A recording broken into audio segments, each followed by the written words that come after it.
sasa hivi zimekuwa hazina maadili. Leo tuko location. Ngoja muone kijana anavyotafuta hela kupitia content. Yaani anategemea kuposti video wale hela za mtandao. Tanzania taifa letu limekosa mtu aina ya Steven Charles Kanumba. Leo hii unaenda kuona movie na watoto.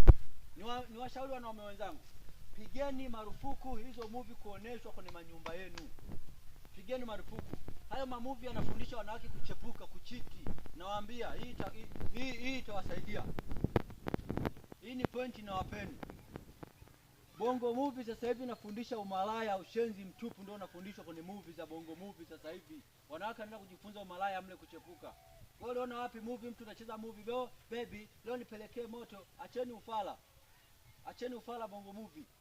Tengenezeni movie zenye maadili. Hatuoni zile movie za vijiji vya kichawi, neno la Mungu linaenda huko kuokoa watu. Hatuoni hizo movie. Hatuoni zile movie ambazo mtu ana fight, anapambana kutoka kwenye hatua moja kwenda nyingine, kujitafuta. Hatuoni hizo movie. Tunaona movie za upumbavu. Uchi mnatuwekea mauchi yenu live hadharani na BASATA mpo. Hii mambo ya kipuuzi namna hii hatutaki. Tunataka vitu ambavyo ni quality, vitu ambavyo vitaishi miaka na miaka. Watoto wetu wapate kitu cha kujifunza. Sasa unaenda kutuletea movie mara baby nipelekee moto, sijui baby ni wewe ujinga. Naomba BASATA muhusike na hili swala, mkashughulike na hizo movie zinazotoka za kipuuzi, movie za namna hiyo. Tulieni hapo, mimi naenda kuwaletea movie kali kabisa, inapatikanika YouTube kupitia channel yetu ya James PK.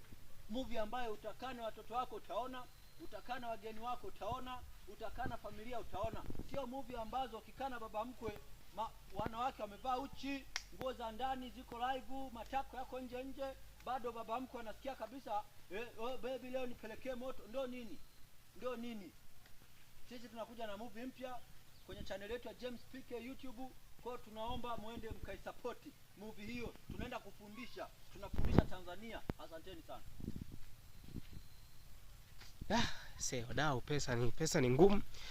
Na hivi tuko location kidogo kama unavyoona hapo, kama ulivyokuwa unaona. Ni baadhi ya vijana ambao tuko nao na wako live, wako serious na mambo mazuri yanakuja. Kwa hiyo naombeni tunavotoa movie muweze kusupport, kitu kizuri kinakuja. Kwa hiyo ni wakati ambao kusupport vipaji na talenti, kwa sababu pesa inatafutwa na vijana tunatafuta kwa namna yoyote ile, na tuko serious kama ulivyokuwa unaona kijana alivyokuwa serious akitegemea kwamba content ya YouTube kwamba in better than, kwamba kuliko wameona kwamba hii ndo kazi na ndo kitu ambacho yuko nacho, ana kila sababu ya kuongea, ana sababu ya kuongea na kuweza kufikisha kwa jamii. Kwa tunaombeni support zenu mashabiki. Asanteni sana, mkae kwa ujio mzuri kwa ajili ya kupokea kazi nzuri, video kali kutoka pande hizi hapa. So thank you.